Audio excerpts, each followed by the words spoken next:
আমি একটা video share করে আমি আমার প্রেজেন্টেশনটা শুরু করতে চাই।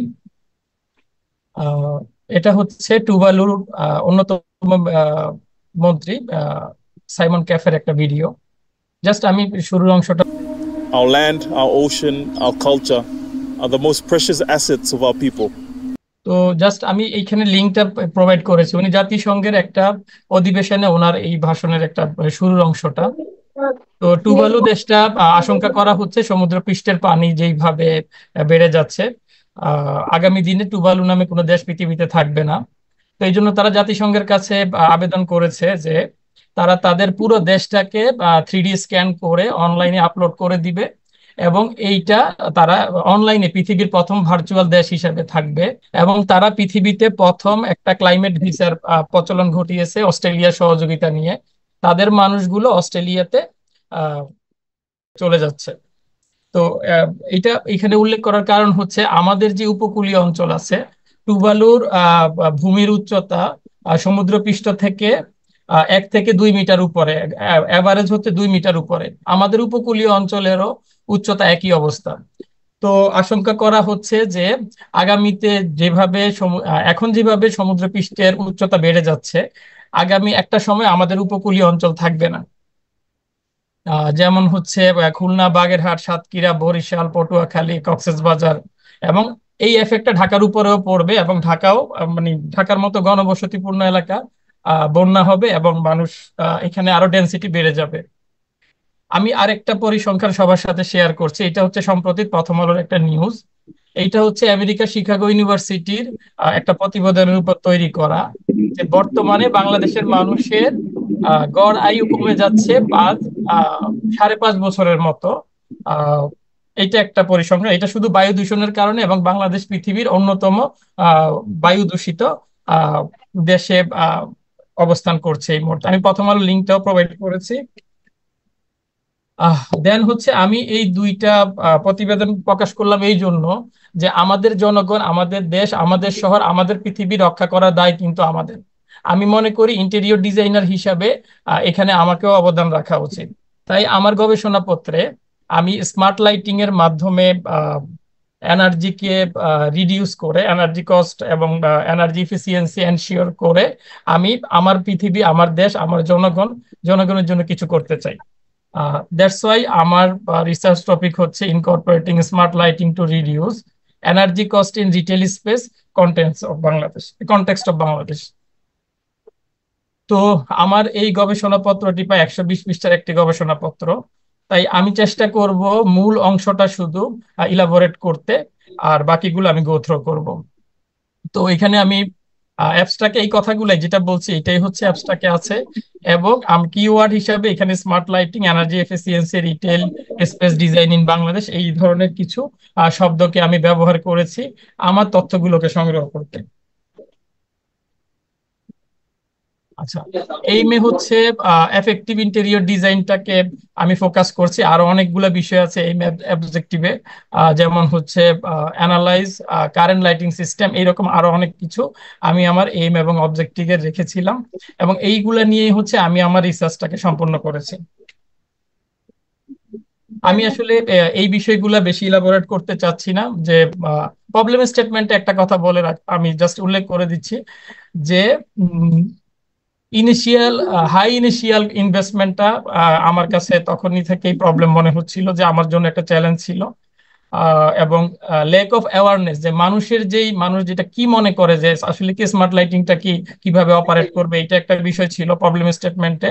এবং মেনটেনেন্স করার যে প্রসেস এবং কস্ট, এইটা একটা চ্যালেঞ্জিং বিষয় ছিল যখন আমি আমার স্টাডিটা করছিলাম। আমি লাইটিং নিয়ে বেশি কিছু বলতে চাচ্ছি না। এই যে লাইটিং এর বিবর্তনটা আমি দেখিয়েছি, একেবারে অয়েল ল্যাম্প থেকে শুরু করে আজকের দিনের স্মার্ট বাল্ব পর্যন্ত, আমি এখানে একটা ছবির মাধ্যমে, আমি গ্রাফিক্স এর মাধ্যমে এটাকে প্রেজেন্ট করেছি। আমি স্মার্ট লাইটিং নিয়ে আর বেশি কিছু বলতে চাচ্ছি না, এটার আসলে বিবর্তনটা অনেক লম্বা, প্রায় 2000 সাল থেকেই হচ্ছে 1990 সাল থেকেই কিন্তু স্মার্ট লাইটিং নিয়ে গবেষণা হচ্ছিল। তো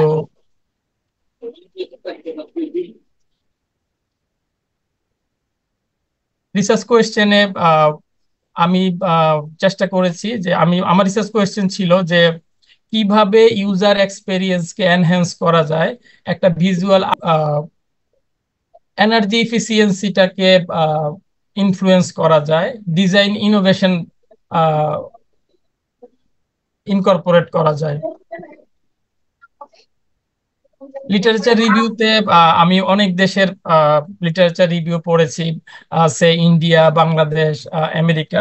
তো সব জায়গাতেই আমি যেটা পেয়েছি, আমি যদি অল্প সামারাইজ করি তাহলে হচ্ছে সবাই স্মার্ট লাইটটা ইউজ করতে চায়। যে লাইট, একটা লাইট হচ্ছে মোশন সেন্সর লাইট হবে, টোটাল লাইটটাই হচ্ছে মোশন সেন্সর। তারপরে হচ্ছে গ্লেয়ার রিডাকশন করতে চায়, তারপরে ডে লাইটটাকে ইনকর্পোরেট করতে চায়। সবার স্টাডিতে এই বিষয়গুলা বারবার উঠে এসেছিল। যখন আমি স্টাডি করেছি, আমি সামারাইজ করে আমার এই গবেষণাপত্রে এই বিষয়গুলোকে আমি উল্লেখ করেছি। রিসার্চ হাইপোথিসিস ছিল, আমি হাইপোথিসিস করেছি এইরকম যে যেহেতু আমরা একটা মধ্যম আয়ের দেশ, আমাদের সব মানুষের আহ, আহ, উপার্জন ক্ষমতা একরকম না, এবং রিটেইলের ক্ষেত্রে ইনভেস্টমেন্টটা অনেক বড় একটা বিষয়। এবং আমাদের অলরেডি মানে অনেক শপের ইন্টেরিয়র করা আছে, লাইটিং করা আছে। তো রিসার্চ হাইপোথিসিসটা ছিল এইরকম যে এফেক্টিভ কিছু করা, ইনোভেটিভ কোনো ডিজাইন করা, এবং যেই ইনভেনশনটা যাতে এফেক্টিভ হয়, মানুষ যাতে অল্প খরচে সেটা করতে পারে, এটা ছিল আমার হাইপোথিসিস। মেথোডোলজিতে প্রবলেম স্টেটমেন্ট থেকে শুরু করে ডিজাইন ইমপ্লিমেন্টেশন পর্যন্ত আমি একটা প্রসেস আমি তৈরি করেছি, এটাকে চার্ট আকারে এখানে দেখাচ্ছি। আমি প্রত্যেকটা ধাপ ক্রনোলজিক্যালি অনুসরণ করে হচ্ছে আমার রিসার্চটা আমি সম্পূর্ণ করেছি।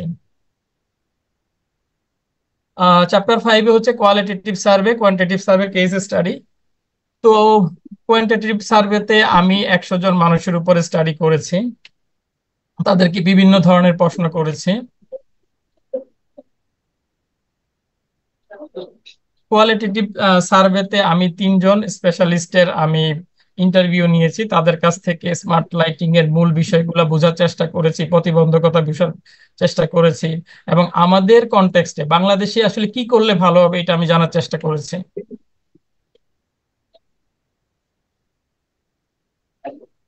দেন হচ্ছে আমি কেস স্টাডি করেছি আড়ং ধানমন্ডি ফ্ল্যাগশিপ, যেটা হচ্ছে পৃথিবীর বৃহত্তম হচ্ছে রিটেল স্টোর, এবং যেটা গ্রিনিজ ওয়ার্ল্ড বুকে যার নাম অন্তর্ভুক্ত হয়েছে। আমি ওই আড়ংকে নিয়ে আমি কেস স্টাডি করেছি। তো আমি জাস্ট একটা পয়েন্ট আমি দেখাবো, যে এই অংশটা যেখানে মাড ওয়ালটা আছে, সেখানে হচ্ছে ডে লাইট এবং আর্টিফিশিয়াল লাইট একসাথে ইনকর্পোরেট হয়েছিল। তো ওই অংশটাতে 400 থেকে 500 থেকে 750 হচ্ছে রিকমেন্ডেড লাক্স থাকলে এটা হচ্ছে এনাফ গুড। কিন্তু আমরা ওইখানে পেয়েছি 1421 লাক্স। এবং আমি কোন লাক্স মিটার দিয়ে মেপেছি এবং এই রিকমেন্ডেশনটা আমি কোত্থেকে পেয়েছি, আমি ডিটেল রেফারেন্সে এবং এখানে আমি লিখে রেখেছি যে এইটা হচ্ছে আমার রেফারেন্স। আমি একটু ফাস্ট গ্রোথ করছি, যেহেতু আমার 25 মিনিটের একটা লিমিটেশন আছে।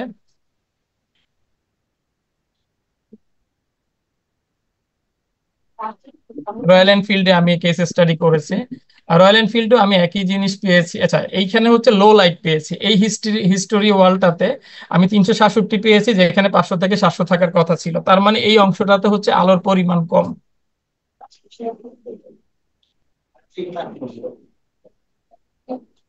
আমি টেকনোতে কেস স্টাডি করেছি। তো টেকনোতে হচ্ছে আলোর পরিমাণটা আমি বেশি পেয়েছি, অনেক বেশি, যেটা হচ্ছে প্রায় 3000 লাক্সের মতো, যেখানে 500 থেকে 700 লাক্স থাকার কথা ছিল, থাকলেই আনাফ ছিল।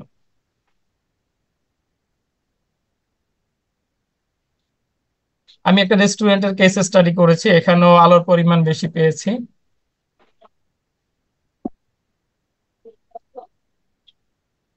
আমি তিলোত্তমাতে কেস স্টাডি করেছি, এখানেও একই অবস্থা, যে এই যে অংশটা আমি একটু সামনের কিছু দেখাই, সিনারিও দেখাই। এই যে অংশটা এখানে, এই যে আর্টিফিশিয়াল লাইট, ডে লাইট, আমি পেয়েছি 939 লাক্স। এবং এইটা হচ্ছে বিকেল বেলার আলোর পরিমাণ অনেক কম থাকে দুপুর বেলার তুলনায়। তার মানে আমি যদি দুপুরে যেতাম, আমার কাছে মনে হচ্ছিল যে আলোর পরিমাণ আরো বেশি থাকতো।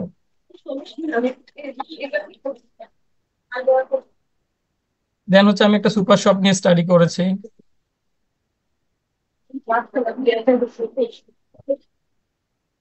কেস স্টাডি 7 আমার এই গবেষণাপত্রে টার্নিং পয়েন্ট ছিল কেস স্টাডি 7।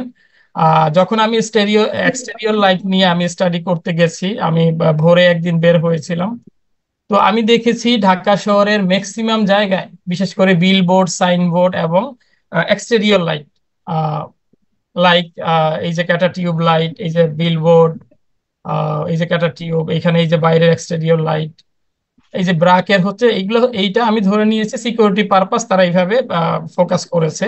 কিন্তু তারা যখন এটা অফ করবে তখন হয়তো কেউ ছিল না এই অংশে, এই জন্য জ্বলেছিল। আর কি ফাইন্ডিংস হচ্ছে পূবালী ব্যাংক রামপুরা ব্রাঞ্চ, এখানে আমি 12টা ফ্লাড লাইট জ্বলতে দেখেছি। এবং এরপরে আমি চেষ্টা করলাম যে আর কয়টা ব্রাঞ্চ আমি রিচ করতে পারি কিনা। এটা হচ্ছে ইসিবি ব্রাঞ্চ পূবালী ব্যাংকের, এখানে 20টা লাইট ছিল। তো এই কেস স্টাডি নিয়েও আমার আলাদা একটা ক্যালকুলেশন আছে, যে শুধু এক্সটেরিয়র নিয়ে আমার আলাদা একটা ক্যালকুলেশন আছে। তো এটা আমি আমার প্রেজেন্টেশনের পরবর্তী অংশে দেখাবো। ডাটা অ্যানালাইসিসে আসলে যেই কথাগুলো বলছিলাম ঘুরে ফিরে এইটাই, যে এই বাংলাদেশের কনটেক্সটে আমাদের বাংলাদেশের পুরো লাইটিং সিস্টেমটাকে ডোমিনেট করছে হচ্ছে আমাদের কনভেনশনাল লাইটিং সিস্টেম। আর এখানে হাই ইনিশিয়াল কস্ট, এইখানে আরেকটা পয়েন্ট আমরা পেয়েছি লেক অফ ম্যানুফ্যাকচারিং, দেন হচ্ছে restricted accessibility of supply chain. আমাদের সাপ্লাই চেইনের মধ্যে অনেক ঝামেলা আছে, যেটা হচ্ছে মধ্যস্বত্বভোগীদের কারণে। তো এটার কারণে কস্ট বেড়ে যাচ্ছে। তো আরো কিছু বিষয় আছে, ইনোভেটিভ ডিজাইন আইডিয়া নিয়েও প্রবলেম আছে। যেমন হচ্ছে আমরা শুধু ট্রাই করি যে পিন্টারেস্ট অথবা গুগলে সার্চ করে ওইখান থেকে কোনো একটা কনসেপ্ট নিয়ে ওইটার উপর ডিজাইন করি। বাট আমার স্পেস, আমার কনটেক্সট, আমার ক্লাইমেট এই ডিজাইনটাকে আসলে অ্যালাউ করে কিনা, এখানে সুইটেবল হবে কিনা, এই বিষয়গুলো হচ্ছে আমার এই গবেষণাপত্র ডাটা অ্যানালাইসিসে উঠে আসছে, যেটা হচ্ছে সব ক্ষেত্রে সঠিক না। আমরা কপি পেস্টটাতেই বেশি অভ্যস্ত হয়ে গেছি। অবজারভেশন এন্ড ফাইন্ডিংসে আমরা ওই যে একটা কথা আবার চলে আসে যে লাক্স লেভেল এক্সিসেড রিকমেন্ডেশন, মানে আমাদের লাক্স লেভেল অলওয়েজ বেশি ছিল। Higher initial cost, lack of awareness, improve ambience and visibility, এই বিষয়গুলো ছিল। দেন রিকমেন্ডেশনে যে কথাগুলো আগে বললাম এইটাই ঘুরে ফিরে আসছে। বাট এখানে ইম্পর্টেন্ট যেটা এইটা হচ্ছে আমাদের জন্য সেফ এবং আমাদের জন্য অ্যাফোর্ডেবল হবে। তো এইটাই আমরা রিকমেন্ড করেছি, আরো অনেক কিছু আছে, বাট এইটা হচ্ছে এক্সেপশনাল ছিল, এইটাই আমাদের ইনোভেশন ছিল আর কি। আরেকটা কথা, সরি, এখানে লোকাল প্রোডাকশনটা খুব ইম্পর্টেন্ট ছিল। আমরা বারবারই এটা পেয়েছিলাম যে যদি লোকালি যদি কিছু করা যায় আমাদের কনটেক্সট অনুযায়ী, এইটা বেশি অ্যাফোর্ডেবল হবে মানুষের কাছে, এটা কম্পিটিটিভ হবে lower than abroad market or imported product. আমি রিকমেন্ডেশনে এইখানে আমি লাইটের একটা লিস্ট তৈরি করেছি, যেটাতে হচ্ছে কোন লাইটটা কোথায় ইউজ করলে কত লাক্স থাকলে ভালো হবে, কোন লাইটটা কোন কাজে ইউজ করব। সে প্যানেল লাইটটা আমরা এমবিয়েন্স লাইটিং এর জন্য ইউজ করব, করার চেষ্টা করব অলওয়েজ। এবং এই প্যানেল লাইটটা যদি সিটিং এরিয়াতে হয়, তাহলে এই প্যানেল লাইট দিয়ে আমি 150 থেকে 100 লাক্স আমি ওইখানে ইনকর্পোরেট করব। এরকম প্রত্যেকটা লাইটের নাম এবং তার যে কাজটা, কোন ধরনের কাজ সে করবে এবং তার লাক্স কত হবে, আমি আমার গবেষণাপত্রে এটা উল্লেখ করেছি।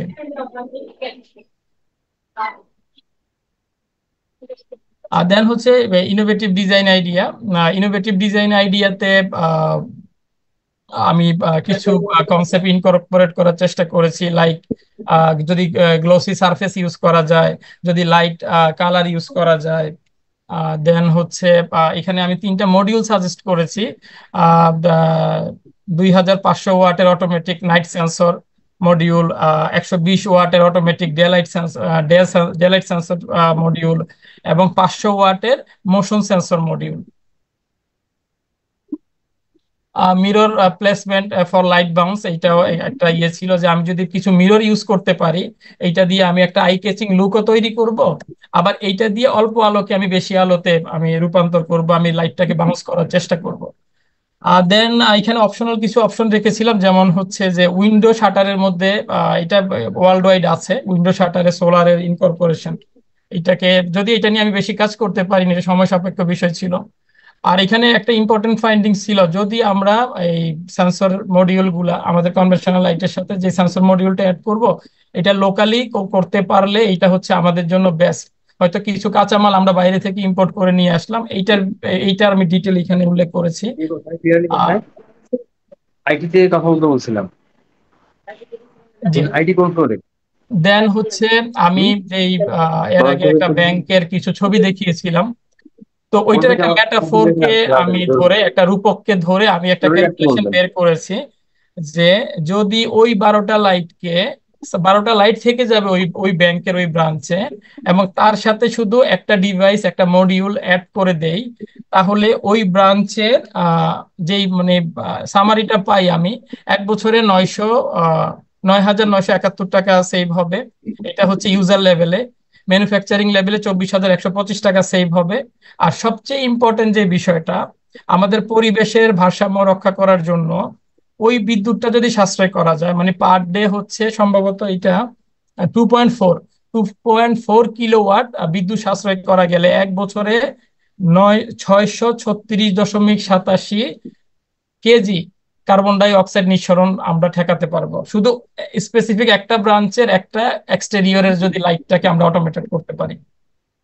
আর দেন এখানে আমি কিছু ইনফরমেশন শেয়ার করেছি যে মানে পাওয়ার যদি আমি জেনারেশন যদি হয় মানে মিথেন গ্যাস গ্যাস দিয়ে হয় তাহলে কি ক্ষতি হয় আমাদের, তারপরে ডিজেল দিয়ে কি ক্ষতি হয়, কয়লা দিয়ে কি ক্ষতি হয়।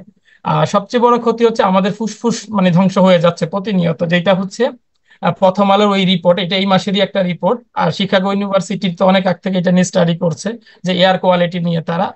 তো মানুষের গড় আয়ু 5.5 বছর কমে গেছে বাংলাদেশের মানুষের, যেটা হচ্ছে ওয়ার্মিং, এবং লেটেস্ট ইনফরমেশন হচ্ছে এখন এইটা যে ফুসফুস ধ্বংস হবে, এটা অনেক আগ থেকে আমরা জানতাম। কিন্তু গড় আয়ু যে এটা তারা প্রপার শিকাগো ইউনিভার্সিটির মতো ইউনিভার্সিটি প্রপার ডকুমেন্টেশনের মাধ্যমে এই প্রতিবেদনটা প্রকাশ করেছে, এবং সেই প্রতিবেদনকে রেফারেন্স করে প্রথম আলো ওই নিউজটা করেছে সম্ভবত আগস্টের 28 তারিখে অথবা 29 তারিখে। ওই প্রথম আলোর হার্ড কপিটা আমি আমার সংরক্ষণে রেখেছি। দেন হচ্ছে মিথেন গ্যাস নিয়ে একটু কথা বলবো। মিথেন গ্যাস হচ্ছে সে ক্ষতিকর না মানুষের জন্য, কিন্তু মিথেন গ্যাস দিয়ে যখন বিদ্যুৎ উৎপাদন করা হয়, যখন মিথেন গ্যাস বাতাসের মধ্যে মিশে যায়, তখন সে একটু ওই মজা করছি, হ্যাঁ। টেম্পারেচারকে, ওই শহরের টেম্পারেচারকে সে ধরে রাখে। তো এইটা হচ্ছে আমাদের শহরকে হিট চেম্বারে রূপান্তর করেছে। এটা হচ্ছে ইন্টারন্যাশনালি, এটা হচ্ছে সার্টিফাইড যে ঢাকা শহর হচ্ছে পৃথিবীর অন্যতম হিট আইল্যান্ড। হ্যাঁ, এনামুল, আমি হ্যাঁ। হেলথ হ্যালো, বেনিফিট ক্যান নিয়ে ইউ আমি হিয়ার আর মি? কিছু বলতে চাচ্ছি না। যে আমাদের চোখের ক্ষতি হচ্ছে সবচেয়ে বড় কথা, যে আমরা যে এত বেশি মানে আলোর যে ভারসাম্যটা হচ্ছে না, যেখানে কোথাও লো লাইট কোথাও হাই লাইট, এটার জন্য আমাদের চোখের প্রচুর ক্ষতি হয়ে যাচ্ছে। আমি এখন আমার ডিজাইনে চলে যাচ্ছি। আমি এতক্ষণ যে তাত্ত্বিক বিষয়গুলো ব্যাখ্যা করলাম, আমি এখন ডিজাইনে এটা দেখাতে চাই যে আসলে মানে কিভাবে আমি এই তথ্যটাকে ডিজাইনে রূপান্তর করছি। এটা হচ্ছে ট্রাইলাইট, এইটা আমি আপনারা আগেও দেখেছেন, এটা নিয়ে আমি কাজ করেছি। এইটাকে অটোমেটেড করে আমি চাইলে আহ, যখন রাত হবে তখন এই লাইটটা জ্বলবে ঘরের ভিতরে, যখন মানুষ আসবে তখন জ্বলবে, এই জিনিসটাকে এনশিওর করতে পারি। দেন হচ্ছে আমি একেবারে সরাসরি হোস্ট স্পেসে চলে যাচ্ছি। এটা হচ্ছে একটা প্রজেক্ট আমার। তো আমি ওই স্পেসটাকে ধরেই হচ্ছে ডিজাইনটা করেছি। তো এটা হচ্ছে তার ফ্রন্ট এলিভেশন, ফ্রন্ট ভিউ। আমি একটা স্কিমেটিক ড্রয়িং তৈরি করেছি যে এই এই অংশটা, পিঙ্ক অংশটা হচ্ছে ফিমেল জোন, স্কাই ব্লুটা হচ্ছে মেন্স, গ্রিনটা হচ্ছে কিডস, আর গ্রেটা হচ্ছে বিলিং, আরো আদার্স কিছু জায়গা আছে। আহ, এটা হচ্ছে ফার্নিচার লেআউট। এটা হচ্ছে সিলিং লেআউট। তো সিলিং লেআউটটা আমি মেনশন করেছি কোথায় কোন সেন্সর মডিউলটা আমি ইউজ করব, বাট এটা আমি 3D তে দেখাচ্ছি সবাইকে। এইটা হচ্ছে ফ্রন্ট ভিউ। তো ফ্রন্ট ভিউতে আমি নাইট সেন্সর মডিউলটা ইউজ করেছি, যখন রাত হবে শুধু তখন আর এই ট্র্যাক লাইট বা ফ্ল্যাড লাইট গুলো জ্বলে উঠবে। তারপরে হচ্ছে এইখানে কিছু লাইট আছে করিডোরটাকে আলোকিত করার জন্য, এই লাইট গুলো জ্বলে উঠবে। এই অংশে আমি, এটা হচ্ছে উইমেন্স জোন, এইখানে হচ্ছে মোশন সেন্সর গুলা হচ্ছে ডিফিউজ লাইট ইউজ করেছি, ট্র্যাক লাইট ইউজ করেছি, মিররকে ইউজ করেছি লাইট বাউন্স আলোকে বাউন্স করার জন্য। এবং আমি চেষ্টা করেছি এই মানে গতানুগতিক মিররের ডিজাইন না রেখে একটা নতুন ডিজাইন ক্রিয়েট করে ওইখানে একটা আই ক্যাচিং এম্বিয়েন্স তৈরি করার জন্য। হ্যালো। দেন এই অংশ আমি মিরর প্লেস করেছি এবং মোশন সেন্সরটাকে ইউটিলাইজ করেছি, এবং কোন কোন লাইটে মোশন সেন্সরটাকে আমি ইউজ করছি এটাকে আমি মার্ক করে দেখিয়েছি। দেন এই ভিউটা তো সেম, মোশন সেন্সর এবং হচ্ছে মিরর দিয়ে লাইটকে বাউন্স করা। দেন এই অংশে হচ্ছে আমি অটোমেটিক ডে লাইট সেন্সরটাকে আমি ইউজ করেছি, যে এই অংশে হচ্ছে একেবারে সামনের অংশটা ট্রান্সপারেন্ট গ্লাস পার্টিশন আছে, ওইটা দিয়ে যখন ডে লাইটটা ঢুকবে তখন সেন্সর ওইটাকে ডিটেক্ট করে আলোর পরিমাণটাকে প্রথমে যদি 100% সে ওইটা আহ, আমি ধরে নিচ্ছি অনেকগুলো লাইট মিলিয়ে 100 ওয়াট, সেটা 75 ওয়াটে চলে আসবে, সে লুমেনও ওইভাবে সাপ্লাই করবে 100 ওয়াট ক্যালকুলেট করে। আর একটু দিনের আলো যদি বেশি বেড়ে যায় তাহলে 50 ওয়াটে কনভার্ট হয়ে যাবে সবগুলো লাইট একসাথে একটা সেন্সরের মাধ্যমে। এবং সে লুমেন লুমেন ইয়ে করবে, সে 500 লুমেন সে প্রোভাইড করবে। এই এরকম হবে যে। দেন এটা কিডস জোনেও হচ্ছে অটোমেটিক ডে লাইট সেন্সর এবং মোশন সেন্সরটা আমি দেখাচ্ছি। এইটাও হচ্ছে এটা ম্যানস জোনেও হচ্ছে মোশন ডিটেক্টরটা ইউজ করেছি, কারণ ম্যানস জোনে অনেক ভিতরে হওয়ার কারণে এখানে day light sensor module use করার কোনো সুযোগ ছিল না, আমি শুধু মোশন সেন্সরটা ইউজ করেছি। দেন এটা হচ্ছে বিলিং এরিয়া। এইটা বিলিং এরিয়াতে আমি আমাদের মাটির দেয়ালটাকে আমি পিছনে আমাদের যে ট্রেডিশনটাকে ধরে রাখার জন্য একটা মাটির দেয়াল ক্রিয়েট করেছি বিলিং এরিয়ার পিছনে। দেন 3D একটা অ্যানিমেশন আছে।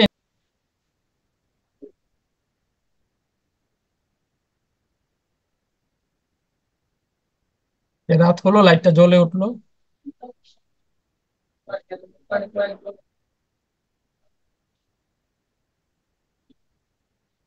Then যখন একটা মানুষ প্রোডাক্টের কাছে গেল তখন ট্র্যাক লাইট গুলা টাস্ক লাইট গুলা জ্বলে উঠলো।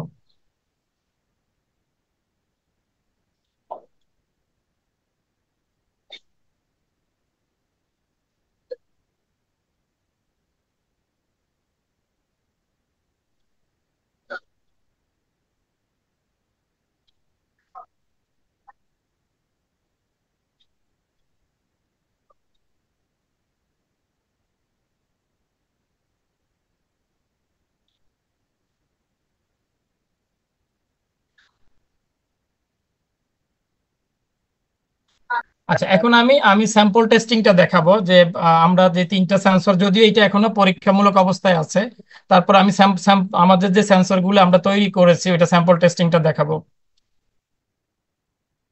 তো এইটা হচ্ছে মোশন সেন্সর। এইখানে আমরা দেখাবো যে আমাদের সেন্সরের পাশ দিয়ে যখন একটা মানুষ হেঁটে যাচ্ছে আমাদের কনভেনশনাল লাইট গুলো জ্বলে উঠবে।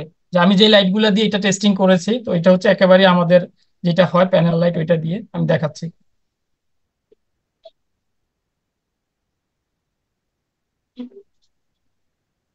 যে একটা মানুষ হেঁটে গেল লাইটের সামনে দিয়ে, যে লাইটটা নিভে যাবে, এই যে নিভে গেছে লাইটটা। দেন হচ্ছে আবার ওই মানুষটা যখন এই লাইটের পাশ দিয়ে যাবে,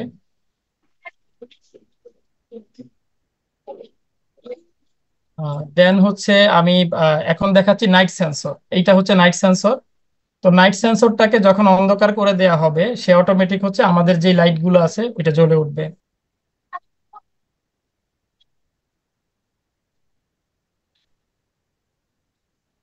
দেন হচ্ছে আমি এটাকে আর পুরোটা দেখাচ্ছি না যেহেতু সময় স্বল্পতার বিষয় আছে।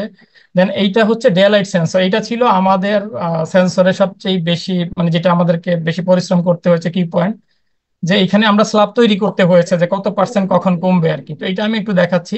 আমরা একটা আর্টিফিশিয়াল লাইট সোর্স যখন সেন্সরের কাছে নিব তখন হচ্ছে আলো কমে যাবে বিভিন্ন স্লটে, এবং এই অংশের লাইট গুলো দেখবেন এটা বিফোর এখানে 4টা লাইট লাগানো আছে, এই লাইট গুলো শিফট হয়ে আসবে। তো এটা আমি দেখাচ্ছি যে যখন যেহেতু এটা আমি ওই ঘরের মধ্যে করতে হয়েছে, আমি অন্য একটা লাইট সোর্স দিয়ে এটাকে আমরা ডিফাইন করেছি। এই যে এটা হচ্ছে একটা লাইট সোর্স, যেটা ডে লাইটের কোয়ালিটি লাইট সোর্স। এই যে এটা যখন দূরে নেওয়া হচ্ছে তখন আলোটা বেড়ে যাবে, এই যে এখন বেড়ে যাচ্ছে। যখন লাইট সোর্সটা এখন একেবারে দূরে নেওয়ার পরে কমে যাচ্ছে, এখন যখন কাছে না আনা হবে, এবং এই যে মিটারের মধ্যে এখানে কিন্তু চেঞ্জ হচ্ছে, আমাদের যে স্ল্যাব গুলা চেঞ্জ হচ্ছে, এই যে এটা চেঞ্জ হয়ে যাচ্ছে।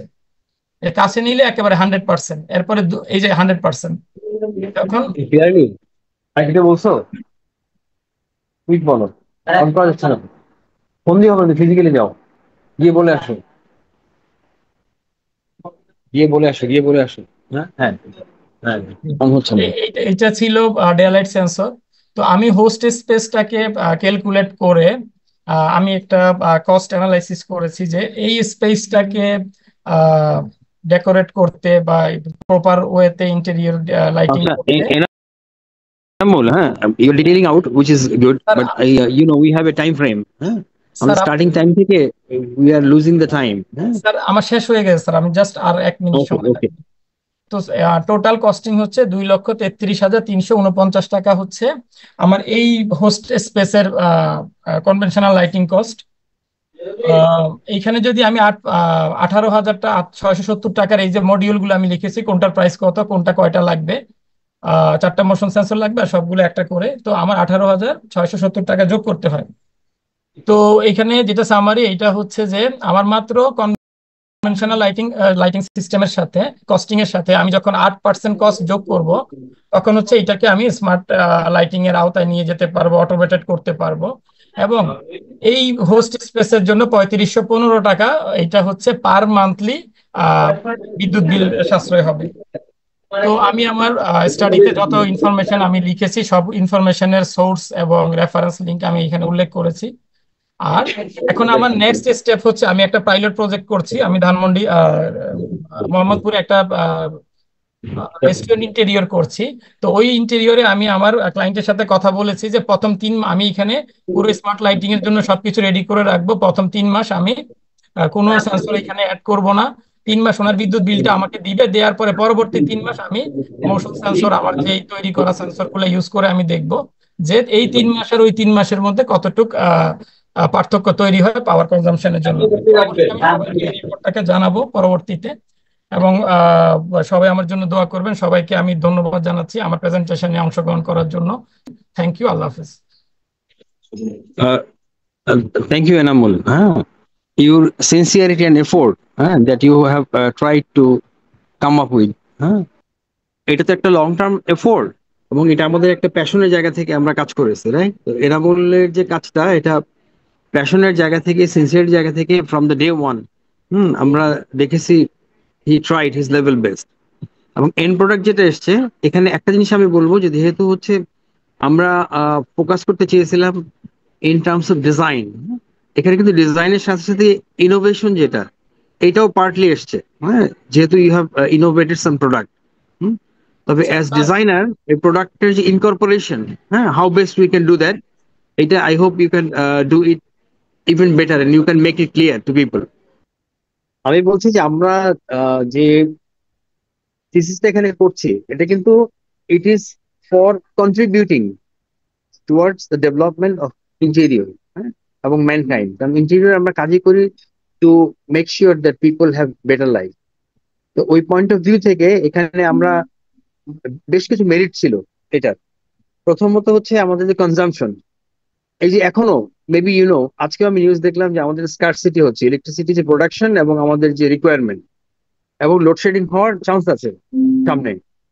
সো এই এনার্জি সেভিং এটা অত্যন্ত একটা ইম্পর্টেন্ট জিনিস, এবং এটা একদম রুট লেভেল থেকে যদি শুরু করা যায় from scratch, that is more better.